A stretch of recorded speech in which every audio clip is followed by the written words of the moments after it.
Anton diz, tudo bem, não aceito um monte de ilusões do ego, mas como não acreditar no ônibus material que pegamos, por exemplo? É o que eu disse, moço. Você não pode deixar de aceitar o ônibus material. Isso não vai conseguir. Agora, você pode parar de reclamar porque o ônibus é lento, está cheio, não passa no horário. É isso que eu estou falando. O senhor Damento sabe que o ônibus não existe, mas não se preocupa em destruir a imagem do ônibus, mas se preocupa sim em libertar-se da ação de mérito e demérito que o ego também cria para aquela imagem que ele mesmo criou. Ok, eliminamos todos os adjetivos que são os valores, mas ainda ficam os substantivos, que você fala que não existem, ok. Acho, lógico, mas me falta algo. Veja, falta a perfeição que você quer atingir, eliminar o substantivo. Impossível. Enquanto ligado a este ego, você precisa lá viver o substantivo. Porque se você não viver o substantivo, o ego não vai deixar de criar adjetivos. Quando você não viver mais o substantivo, o ego irá parar de criar adjetivos. E se ele parar de criar adjetivos, acabaram suas provas. Porque a sua aprovação é ser bombardeado por adjetivos aplicados a imagens ilusórias para ver se você reage egoisticamente, ou seja, acredita no ego, ou se você reage universalmente. Ah, ego, tá certo, não existe ônibus cheio, vazio, tudo que eu fizer tá bem feito. É isso, moço. Não dá para parar. Então essa perfeição que você quer não dá para ser, vamos dizer assim, alcançada. Enquanto você estiver ligado a esse ego. E quando você se desligar do substantivo do ego, na ilusão você vai morrer. Anton, então vamos resumir. Não há adjetivos que são valores. Os substantivos que são os objetos existem e os utilizamos. Unitilizamos. Vamos um por um. Não há adjetivos que são valores. Há adjetivos que são valores e que são ações do ego, nos quais eu não acredito. Não dá também para dizer que o ego vai parar de adjetivar, porque não vai. Eu é que não vou mais acreditar nos adjetivos que o ego cria. É diferente. O ego vai me dizer, o ônibus está cheio. Eu vou dizer para o ego, e daí? É este ônibus que eu estou dentro? Eu não vou sofrer com isso.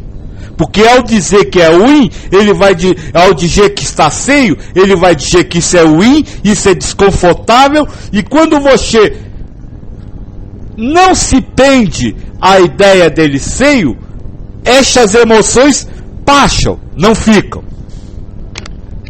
Anton diz, certo, foi isto que eu quis dizer. Os substantivos que são os adjetivos, os substantivos que são os objetos existem e os, acho que você quis dizer, inutilizamos.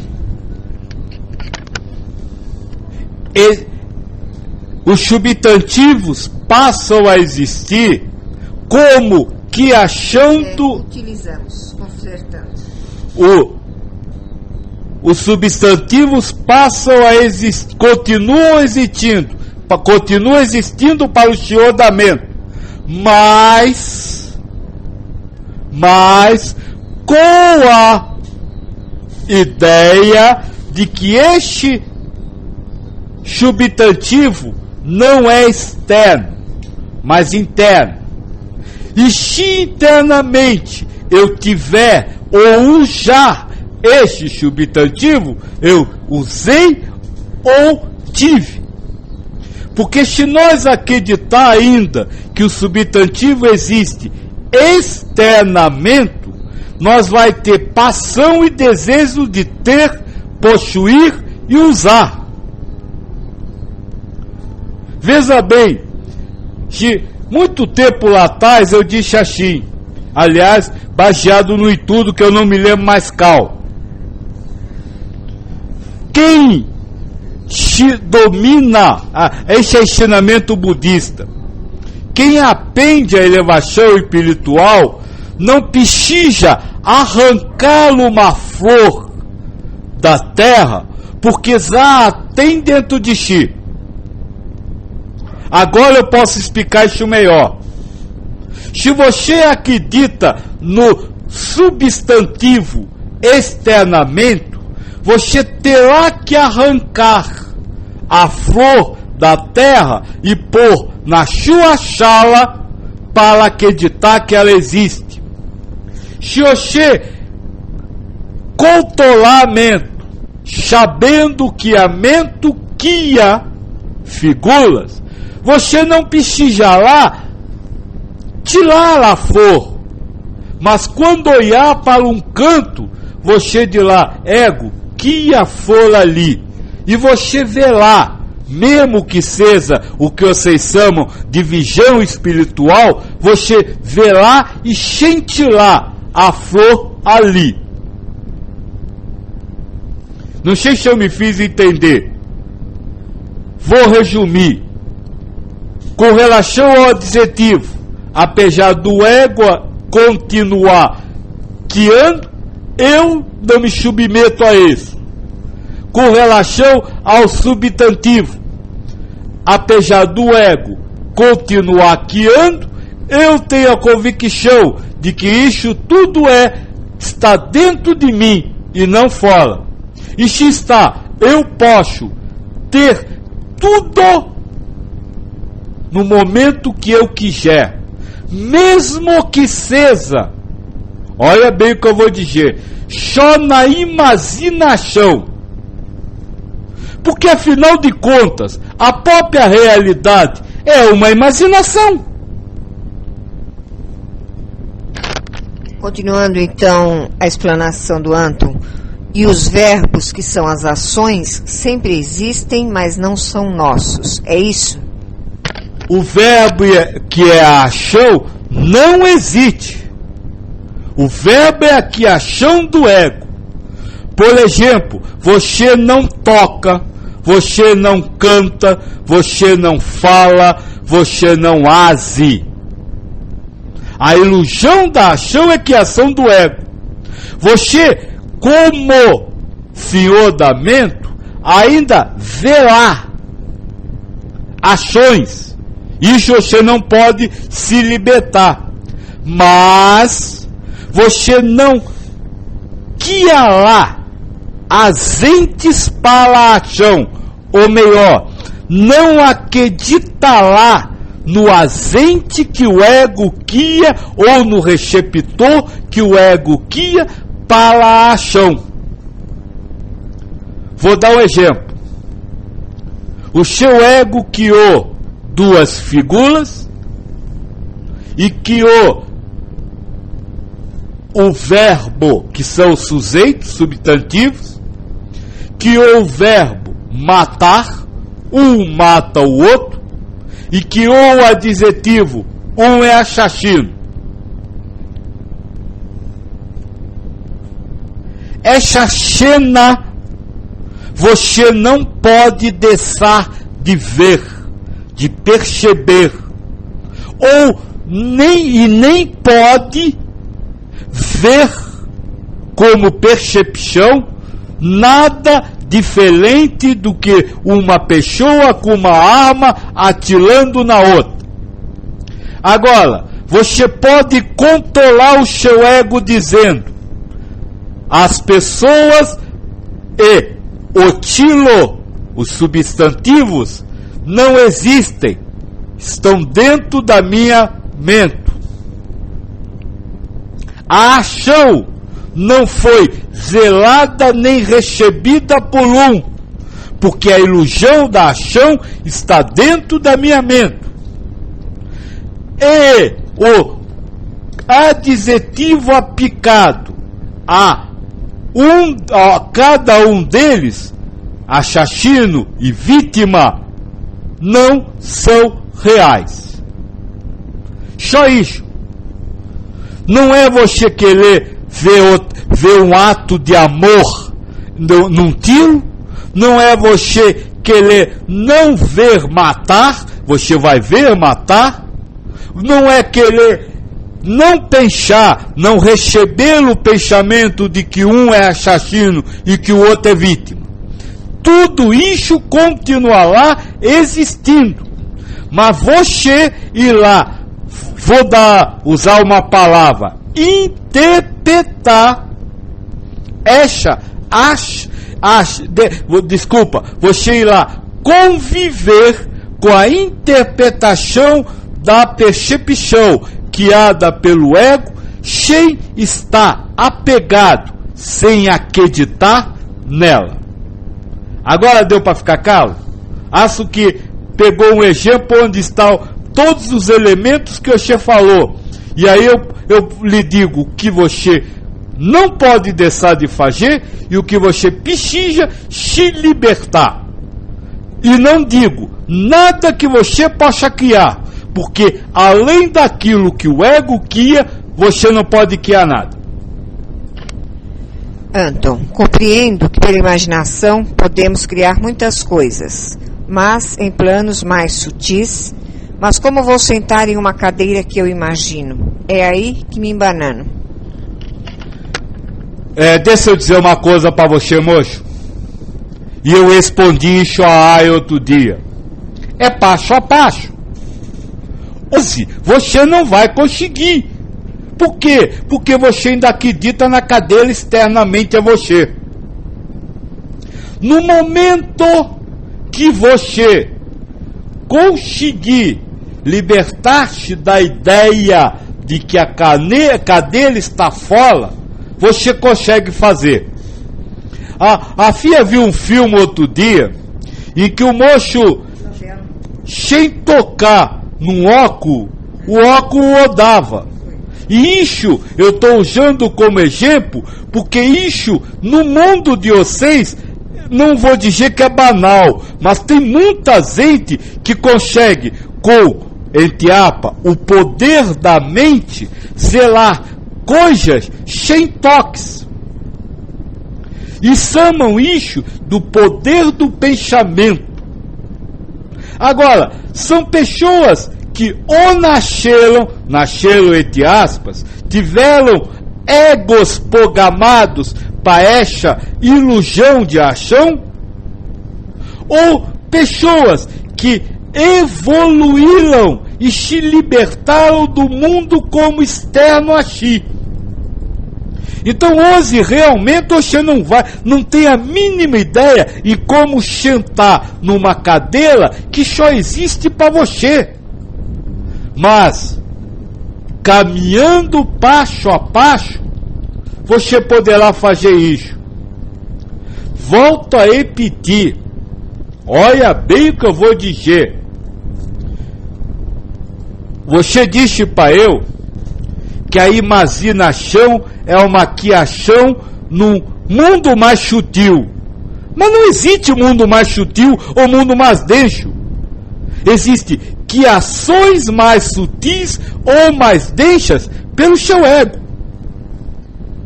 Então não se trata de mundos, se trata da forma como como o seu ego cria. E se o seu ego hoje já é capaz de criar uma cadeira no mais sutil, falta apenas você se libertar da necessidade da cadeira material para sentar na cadeira sutil que você já sabe, entre aspas, como que há. é que o Oxê ainda está aceitando a ideia de que o ego está guiando essa cadeira em outro mundo, quando não há outro mundo para ser guiado. Tudo acontece e existe aqui. A cadeira está sendo guiada aqui. Este aqui é dentro do ego, não é mundo externo.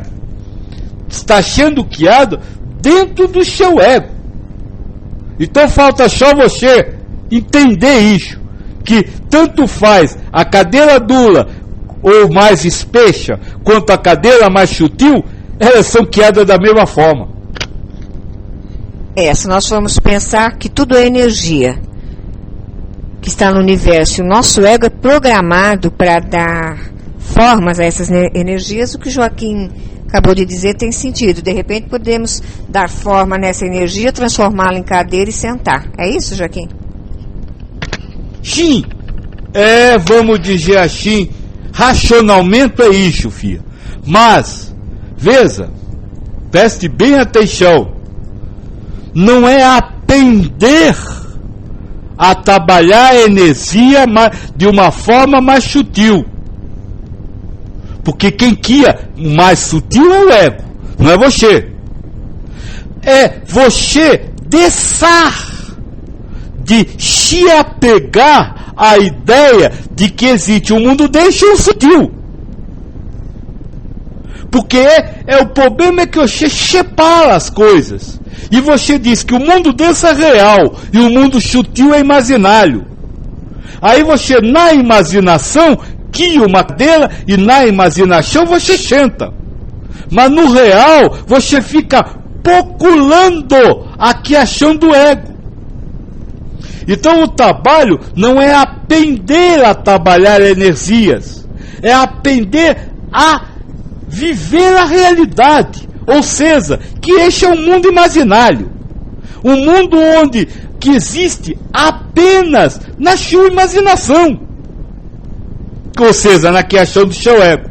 Quando você entender isso, você senta em qualquer imaginação que o seu ego criar. Mas hoje você precisa de uma determinada imaginação, porque você acredita que aquela imaginação é real. Joaquim, quando Jesus andou sobre o mar, ele já tinha essa compreensão, então? Ou ali foi outra coisa? Fia, Jesus andou sobre o mar? Sim. Eu estou acabando de dizer, toda imagem externa só existe no ego. Não existe mar, não existe o corpo de Jesus e não existe o andar. O andar sobre o mar foi uma criação de egos. E você pode andar sobre o mar. Você que eu digo é qualquer ser humano. Ou seja, você pode guiar o andar sobre o mar. E você vê o andar sobre o mar. Quando você entender que este é um mundo imaginário, quando você se desapegar da realidade de determinados elementos e entender que tudo é simplesmente uma criação imaginária, você pode se imaginar andando sobre a água, e aí você estará andando. E isso poderá ser percebido por outros egos. Aliás, tem uma historinha interessante, se me permitem contar. Tinha uma moça que trabalhava num mosteiro budista. E todo dia ela cegava tajada. Um dia o monge foi lá e deu uma bronca nela. Disse para ela assim: todo dia você cega tajado? E ela explicou: desculpa, seu monge, é que eu moro do outro lado do rio. E eu tenho que esperar o barqueiro me atravessar o rio para eu poder chegar aqui. E ele acorda tarde. Eu sou sempre a primeira pessoa que ele traz. Aí o moço disse para ela: você é uma pessoa de pouca fé. Olha, ande em cima da água. Não espere barqueiro nenhum. Aí a mulher disse, tá certo. A partir daquele dia, ela nunca mais chegou atajada. E o moço perguntou para ela, como você agora chega na hora? Está acordando o barqueiro? Ela disse, não, eu estou andando em cima da água. Aí o moço disse, isso eu quero ver, amanhã eu vou lhe esperar do outro lado. E o moço foi. E quando chegou lá, a mulher cumprimentou ele e saiu andando em cima da água. E aí o moço disse, mas como? Você está realmente andando em cima da água? Ela disse, qualquer um pode fazer. O senhor mesmo me disse isso. Venha. E aí o moço começou a andar e não conseguiu. E disse para ela, o que eu estou fazendo de errado? Ela disse, a primeira coisa que você fez foi levantar a batina para não molhar. Não dá para se acreditar num rio como água. E que a água molha e querer andar sobre o rio. Se você aceita a ideia de que o rio é composto de água, que a água está fora e depende da sua criação, e que essa água vai lhe molhar, você não vai conseguir imaginar-se andando em cima do rio. Então, primeiro precisa destruir, libertar-se, não destruir, libertar-se da concepção de realidade para o que o ego quer, para só depois você conseguir colocar a imaginação como realidade. Esse é o segredo. Então, Ana Maia, agora vai. Ficou lá em cima a perguntinha dela. Um exemplo bem material. Comer gordura ou não comer gordura é tudo ilusão. Ter colesterol alto é ilusão. E as consequências também. Assim não preciso me preocupar com o que como e se eu como? Não, você não precisa se preocupar com nada. Ninguém tem colesterol alto. Colesterol alto é criação do ego. Ninguém come gordura, porque o comer, a gordura, a sua boca e o seu corpo só existem na sua imaginação. Vou fazer isso e vamos ver se eu não vou morrer. Vai. Se você for com essa intenção, ou seja, ver para quê, o ego, como provação, vai criar o seu desencarne, que aliás também não existe. A morte não existe, é uma criação do ego. E morrer é uma criação do ego.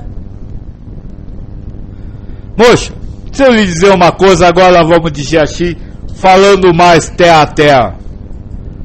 Quantos estão aí com 200 quilos colesterol lá em cima e estão vivos? E vivos e velhos. Muitos, né? Agora, quantos vegetarianos já morreram do coração? Não adianta não, moça. Na hora que tiver que ir, nada vai deixar, nada vai fazer você deixar de ir. E a forma como vai, jamais poderá ser influenciada por outra coisa. Filho, deixa eu dizer só uma coisa com relação à morte. O que é a vida? Pergunte a qualquer um, mesmo os mais fanáticos. É um dom de Deus. Se a vida é um dom de Deus, alguém pode ferir a vontade de Deus? Lidando, alguém ou algo pode ferir a vontade de Deus, lhe dando mais tempo de vida ou tirando tempo de vida? tenta raciocinar um pouquinho, raciocinar entre aspas, a partir de Deus para baixo, porque o ego de vocês funciona de vocês para cima, ou seja, eu faço o que eu quero e o que eu acredito é que é verdade, para você entender que tudo isso aí é ilusão. Outra coisa, ai, você não come, viu? O ato de comer é criação do seu ego. Então não se preocupe se está comendo gordura ou vedula.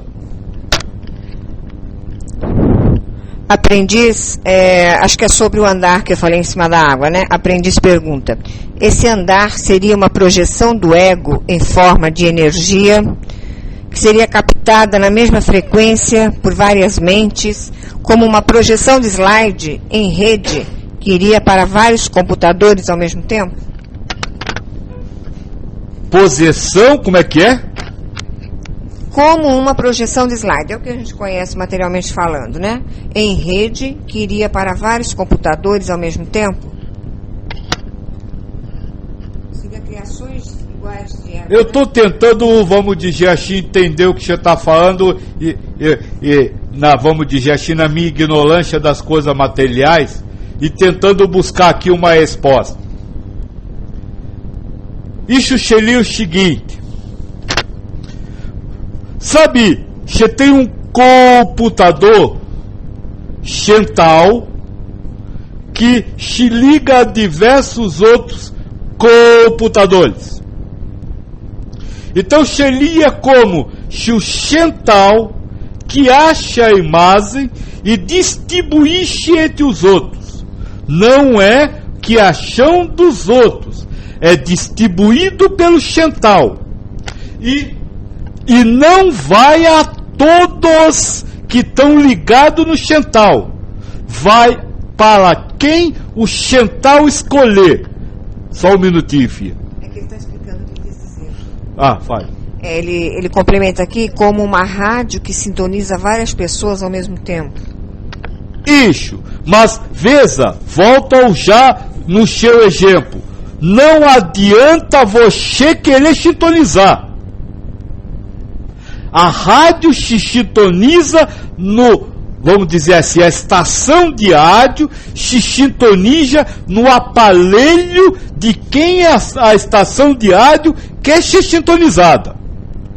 É de Deus para baixo, nunca e volta.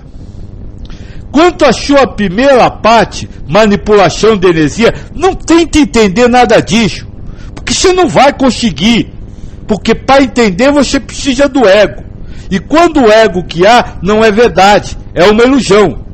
Então entenda apenas que se o mundo é imaginação, você pode realizar entre aspas, qualquer imaginação, desde que você passe a conviver com a imaginação como se imaginação fosse e não realidade.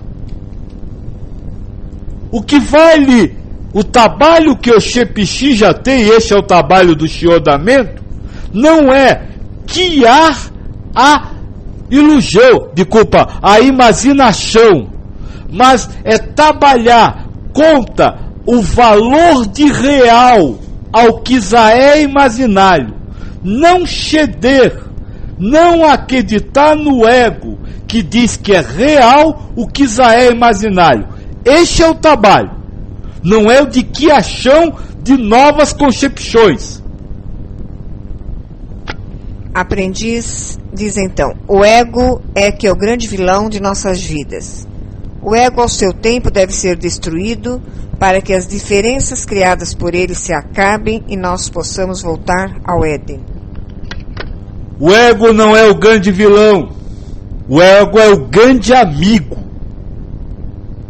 Porque se ele não cria essas diferenças que você fala, você não tem a oportunidade de exercer o seu livre-arbítrio e não acreditar nele. E só quando você, exercendo o seu livre-arbítrio entre o bem e o mal, acreditar ou não acreditar nele, ou não acreditar ou acreditar nele, só para ficar bem como não acreditar e mal como acreditar, você pode voltar ao ego. Então ele é seu amigo. Sem ele não há evolução espiritual. Primeiro detalhe. Segundo detalhe, ninguém acaba com o ego. Liberta-se dele. Passa a não viver sob o domínio dele. É bem diferente. O seu ego não jamais, enquanto existir, poderá deixar de dar determinados valores. Moço, não sei se você já teve aqui outras vezes, mas eu sou, vamos dizer assim, muito terra a terra para falar, porque senão não adianta. Seu ego jamais deixará de que há noso, quando ele que há a ilusão de que alguém está comendo meleca. Ele não pode deixar, porque isso é sua prova. Agora, o que você precisa, então você não pode mudar lixo. O que você pode é dizer, fique você conosco, e eu não vou me nosar, porque você está dizendo que isso é nojento.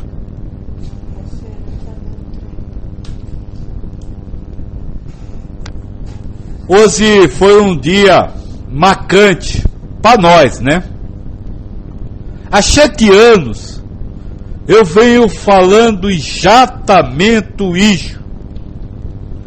Mas não poderíamos entrar, como vocês falam, de chola, desse jeito.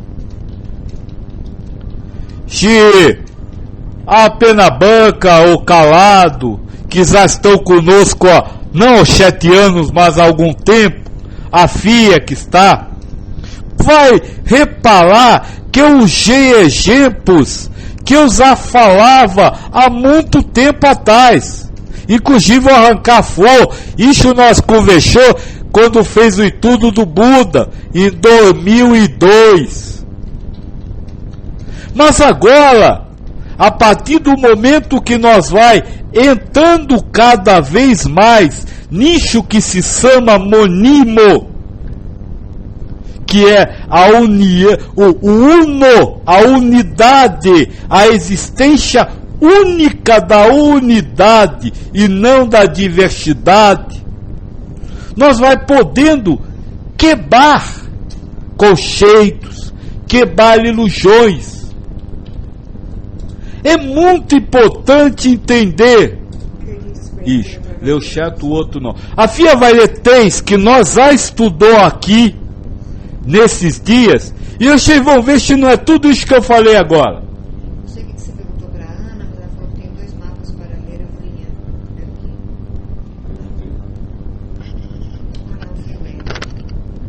aqui. Então, a pedido do velho Kim, dentro do livro Senhor da Yoga e da Mente, mais precisamente o Senhor da Mente, eu vou ler os itens 7, 8 e 9. Tudo o que acreditas conhecer através dos ouvidos, dos olhos, da consciência egotista e discursiva, da palavra e tudo mais, dá-te conta de que é uma ficção do pensamento, simples fantasmagorias destinadas, portanto, a perecer. O homem que não vigia seus pensamentos cai no erro de acreditar na multiplicidade das coisas. A crença na pluralidade conduz às egotísticas impressões de mérito e demérito. As diferenças que parecem existir nas ações, nas não ações, ou indolência neste caso, e nas ações ruins, só dizem respeito ao homem que pensa no mérito e demérito. Portanto, controlando teus pensamentos e os sentidos que eles contaminam, observa a este universo como se estendesse em teu próprio íntimo e encara o teu ser como descansando em mim, esse mim com letra maiúscula, que seria Deus, né? O Senhor Supremo da Yoga e da Mente. Não foi isso que eu disse hoje? Só que existe um detalhe aí. O Krishna fala tudo.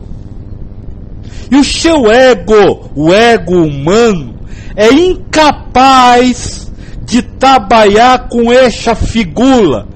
Tudo. Para o ego humano, tudo é a soma daquilo que ele quer que seja, excluindo aquilo que ele não quer que seja. Mas tudo é a soma total daquilo que existe. Hoje, o que nós fez foi ampliar vamos dizer assim, o conteúdo do tudo. Foi isso que nós fez nessa conversa, que, me perdoem, mas eu acho que para nós vai ser histórica. Porque nós ampliou ao máximo a concepção do tudo. Não esguardamos nada. Porque o universo é uno. O universo é o todo. O universo não existe fragmentado em objetos diferentes, em ações diferenciadas, em elementos diferentes. Foi isso que nós fez hoje. E como eu venho dizendo há muito tempo, não tenho a menor preocupação em correr com o estudo e ler muitos. Hoje nós estudamos dois elementos, 2 versículos só. Mas acho que foi de uma importância muito grande para nós.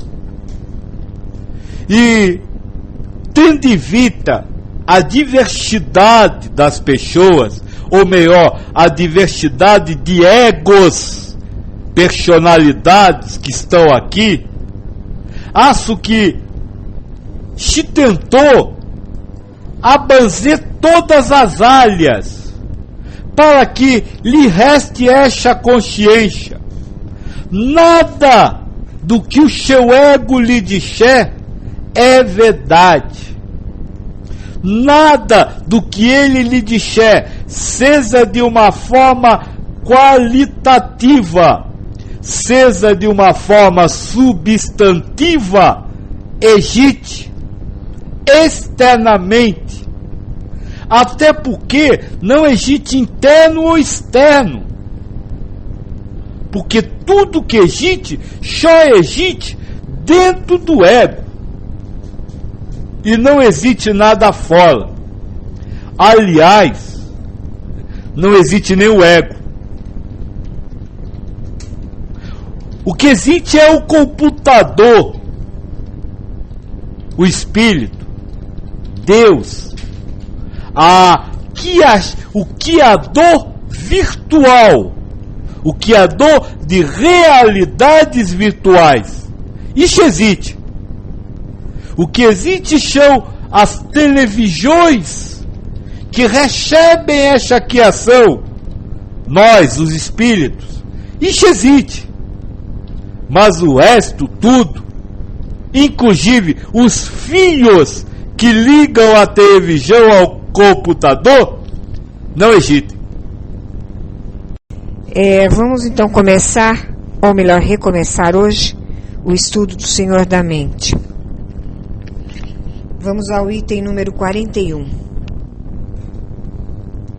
Ainda que julgue perscrutar, os corpos materiais e de seu próprio pensamento saltem fora os atributos, o yogi, neste mesmo mundo, com sua percepção sempre fixa no ser, não se deixa afetar pelos atributos dos supostos corpos materiais, tal como o vento, que não se deixa afetar pelos aromas que transporta. Belíssimo ensinamento. O senhor da mente, ou seja, o yogi, aquele que busca e consegue a realização espiritual durante a vida carnal, apesar de estar percebendo um jardim florido, por exemplo, e apesar da sua mente lhe dizer que aquilo é belo, este espírito não se deixa contaminar por lixo, nem pela percepção, nem pelo pensamento, nem pela emoção. Por que isso? Porque ele não está concentrado na terra, na vida material, mas está concentrado no ser, no universo, em Deus. Este é um grande ensinamento para quem quer ser senhor da mente e que coincide com o que o Cristo ensinou. Meu reino não é deste mundo. O senhor da mente domina a relação entre ele e a mente, que faz ele acreditar que a sua existência ou a sua vida é composta por elementos materiais. Ele não aceita isso, porque para ele, filhos, a vida material não vale nada. As coisas como vida material vale sim como etapa da evolução espiritual. Sabe, o ser lúcido, o homem lúcido, não chapega a valores da vida material, ou melhor, não chapega a vida material, apesar de ter percepções, apesar de ter pensamentos e apesar de ter emoções. Este ser não cria raízes na terra, porque a sua raiz está no reino do céu. E aí vem o Krishna, nessa historinha do mestre que está falando do seu mestre, e diz: o ser lúcido, o homem lúcido, é como o vento que transporta as mais variadas fragrâncias, sem deixar de ser vento, sem se deixar contaminar por essas fragrâncias. Ninguém vive uma só encarnação. Vocês já foram homens, mulheres, já foram homossexuais e heterossexuais, já foram ricos e pobres, já foram dominadores e dominados. Essas são os aromas, as fragrâncias que você, espírito vento, recebeu durante a sua existência, e que você tem que trabalhar, tem que trabalhar em cada uma delas, para não deixar esse aroma, essa fragrância lhe contaminar. Não deixar as verdades, os desejos, as paixões e as posses que pertencem ao ego contaminar a sua existência. Então o Shodamento precisa estar atento na sua relação com o ego para não deixar que estas fragrâncias desta e de outras vidas lhe contamine e continue sendo como vento, livre, leve, solto, a cruzar os ares. Vamos ao item 42.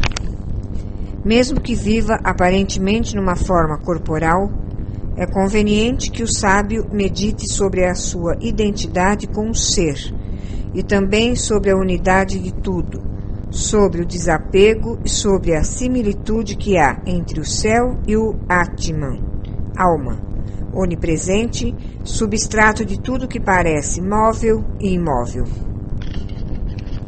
Vamos ler um por um, Fia, por favor. Mesmo que esteja num corpo aparente, ou seja, mesmo que o se sinta humano, é conveniente que o sábio, o homem lúcido, o espírito que sabe que ela antes de nascer, medite sobre a sua identidade com o ser e também sobre a unidade de tudo. Primeiro, medite sobre a identidade com o ser. Ou seja, medite em ser espírito e não humano. Vamos meditar sobre isso. Será que o ser humano é real? Será que o ser humano existe?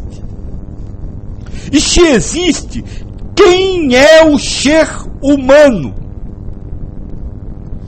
Sim, porque já está comprovado que nada do que se pode ver materialmente é o ser humano.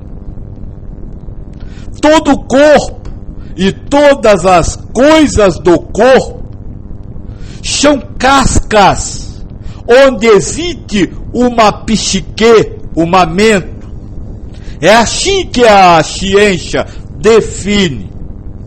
Então o ser humano seria a mente. Mas será que a mente é você?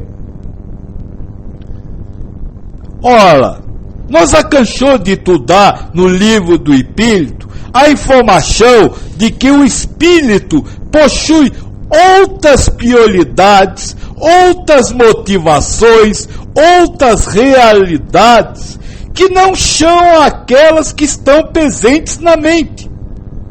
Por exemplo, o espírito elevado não se preocupa com seu filho. O espírito elevado não se preocupa em trabalhar e ganhar dinheiro. O espírito elevado não se autorrealiza pelas coisas materiais. Então veja, se o ser humano é a mente, e se existe algo antes da mente, ou acima dela, você é esse algo, porque essa mente vai acabar na morte. É essa meditação que o ser lúcido deve fazer. E ao descobrir que ela, antes de existir, ele já era espírito, antes de existir como humano, ele deve então meditar a partir disso. Meditar é uma coisa interessante. Meditar não é sentar, ficar com os dedos fazendo bolinha e dizendo, nem deitar e dormir. meditar é pensar o pensamento. Vocês mesmo dizem quando estão pensando, repensando e pensando novamente em coisas, que estão meditando sobre o assunto. Meditar é isso. E quando Krishna diz que o que o homem sábio, o homem luz, deve meditar sobre ele ser o selo universal, o espírito, está querendo dizer que você deve repensar seus próprios pensamentos a partir deste eu. Vou dar um exemplo. Você tem a preocupação, a sua mente cria a preocupação com a sua saúde. Medite nisso a partir do ser. O que é falta de saúde? Doença. Quem está doente? O corpo. Quem é o corpo? Alguma coisa que não sou eu. Então, por que se preocupar com a saúde? É isso que o homem sábio faz. Ele medita, repensa os pensamentos guiados pelo ego, para não aceitar a escravidão que o ego cria. Então, quando o ego cria um pensamento sobre doença, ele medita sobre isso, e meditando a partir do ser, ele chega à conclusão que não há por que se preocupar com o seu estado físico. Não estou dizendo para não tomar remédio, não estou dizendo para não ir ao médico, não estou dizendo para não fazer os exames. Estou dizendo para não se preocupar. Eu estou com câncer. Vou ao médico, faço o exame, tomo os remédios, faço o tratamento, mas eu não me preocupo com isso. Por quê? Porque eu não sou a casca. Quem está com câncer é a casca. Mas aí você pode morrer. Eu já existia antes do nascimento. Isso quer dizer que eu vou continuar existindo depois da morte. Então, para que me preocupar com ela? É essa meditação que o senhor da mente faz. A meditação do senhor da mente não é ficar sentado num canto, gritando a ou fingindo que está pensando e está dormindo. O senhor da mente, como Buda ensina, tem atenção plena nos seus pensamentos para identificar o que não vem do ser, o que não é relativo ao ser, e eliminar essas coisas para alcançar a compreensão correta. Este é o ensinamento do Buda. Mas tem mais coisas que ele precisa meditar. Diga aí, filha. Vou repetir então o início. Mesmo que viva aparentemente numa forma corporal, é conveniente que o sábio medite sobre a sua identidade com o ser e também sobre a unidade de tudo. Sobre o... Sabe, filhos?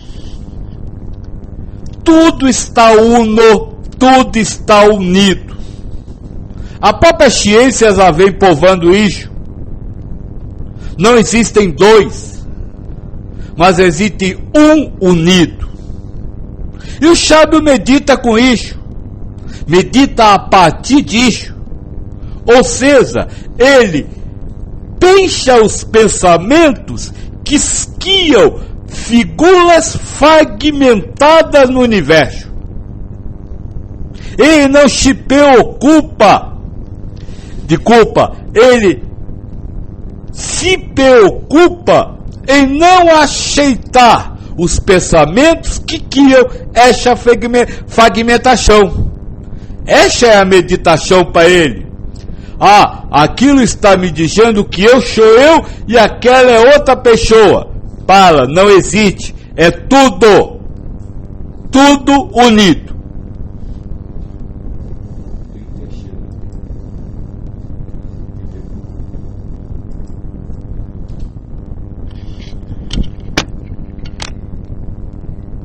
Repetindo então, mesmo que viva aparentemente numa forma corporal, é conveniente que o sábio medite sobre a sua identidade com o ser e também sobre a unidade de tudo, sobre o desapego. Isso. Ele pensa os pensamentos tendo desapego como objetivo. Então ele, por estar atento a este detalhe, o homem lúcido não se deixa enrolar pelas criações do ego que criam apego. E o que é o apego? São as posses que o ego cria. A posse material é meu, é do outro, que há uma propriedade particular. A posse sentimental, eu amo ou eu desamo. A posse moral, eu sei, o outro está errado. Então ele medita todos os seus raciocínios para não se escavijar a essas questões colocadas pelo ego. Ou seja, quando o ego coloca um pensamento, o homem lúcido vai procurar neste pensamento os elementos de possessão para poder libertar-se da ação desses elementos. Aonde houver o eu é meu, o homem lúcido diz, eu não tenho nada. Aonde houver o eu amo, o homem lúcido bota, eu estou uno. E não, por isso não tenho privilégios de amar alguém ou desamar outro. E aonde o ego coloca, eu sei, o homem lúcido decala, só sei que nada sei. Essa é a meditação do homem lúcido. Mas ainda falta mais uma, né, filho? Mesmo que viva aparentemente numa forma corporal, é conveniente que o sábio medite sobre a sua identidade com o ser e também sobre a unidade de tudo, sobre o desapego e sobre a similitude que há entre o céu e o Atman, onipotente, ou melhor, onipresente, substrato de tudo que parece móvel e imóvel. O Shell, neste caso, é o reino do Shell.